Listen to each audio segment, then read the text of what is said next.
Today on this very, very snowy New York City day, I'm doing my post-mortem on production while my son is also homesick.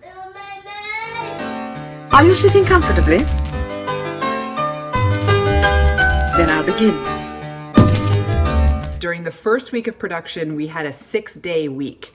Now, that was just way too much for the crew because we were also doing 12-hour days. And by the 6th day, if you go back to the vlog, you'll see that was the terrible, terrible day when all these mistakes were made and everyone was exhausted. If I can help it, I will not ever do 6-day weeks again. So I didn't think I'd have to do this, but by day 3, I had to hire a whole new crew member that I didn't think I would have to afford. And that was a production coordinator. The production was just too large for to not have a production coordinator. So we hired one by day 3, which actually was fine because I had saved the money from not hiring a locations manager. Our production designer and costume designer was one person. I've never heard of someone who could do both jobs, and Kimberly Matella did, and she did great.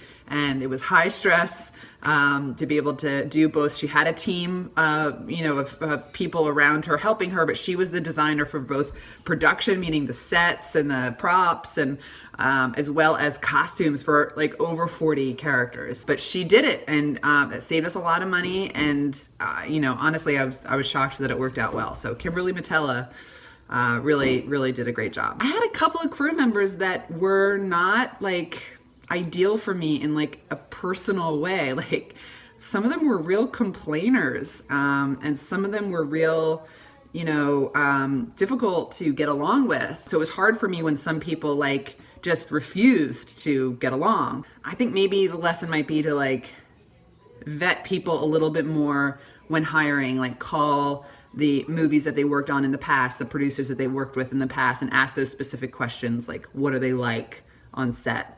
Because for me, that's just really important. Like, this is my life and I want to be having a good time. Overall, production came in like right on the dollar. The little bit of money that I knew that we would need to raise before we went in, we needed it, but we didn't go over that amount. So it was just a constant, like a hawk, keeping an eye on like the amount we thought we'd spend and if we're going over and under and what that meant with other categories. So it was really diligent work, and we did it. Throughout the production, Lisa and I really combed through that schedule to find that extra half a day to fit our 20-day movie into 20 days, when we started the film, when we started production, we can only see on paper how it would be 20 and a half days.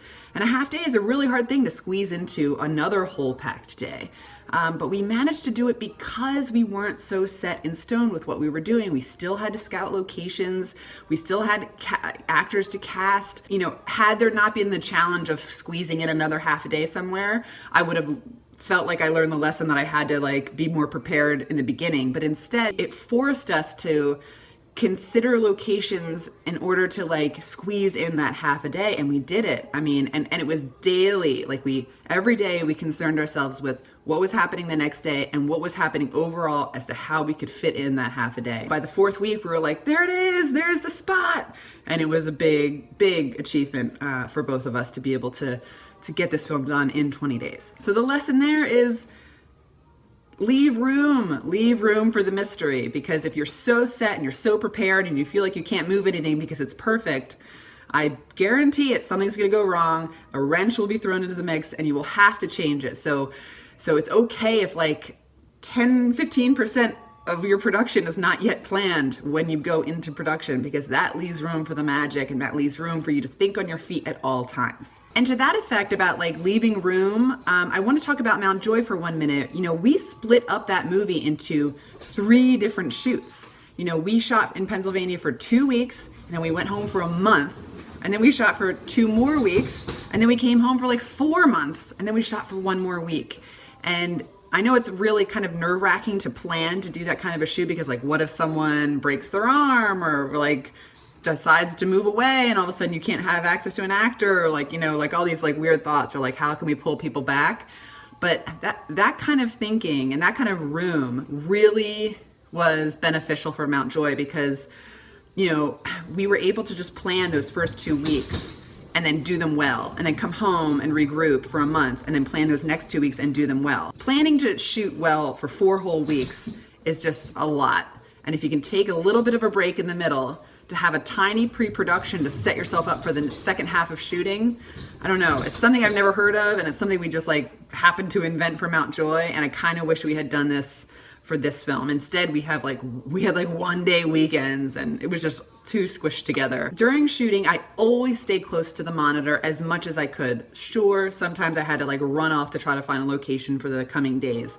But for the most part, I really tried to hover around the directors. I made it a point to always stay in the creative group, instead of someone who's just like catching problems and being told, problems and things to handle. I made sure that I was part of the decision on what is happening and what is changing. Personally, I work as a video content person. I shoot, I edit, I create video content for a living. And so this film, of course, took up a solid 6 months of my life. And so I had to kind of slow down this other work that I was doing, which is a little hard to say no to work. So I personally, just a little personal story, I got hired like 2 weeks before we went into production with a job, and it kind of lingered over me during production. We sent Luke away to family in Pennsylvania for 2 of the 4 weeks. I paid all my bills beforehand. I, automated stuff with bills during. I, told friends and family, like, I won't call you back for a month, I'm sorry. I did as much as possible to like clear things out, except I took that one job and I really botched it. So just to that's definitely a lesson that I learned, is to clear out everything. Don't try to even sneak in a job that seems like something you can't say no to, because ideally I would have said, like, call me in a month. And that's it. Those are the lessons I learned during production of Before, During, After. I hope you guys learned from it. I'd love to hear any questions or comments you had about what I talked about, or any other questions that you have about what production is like, because I'm sure there's lots of things I didn't mention, but those are like the big ones that stood out to me as the lessons that I learned. Thanks for tuning in. Snowy day. Let me show you what it's like outside. Whoa.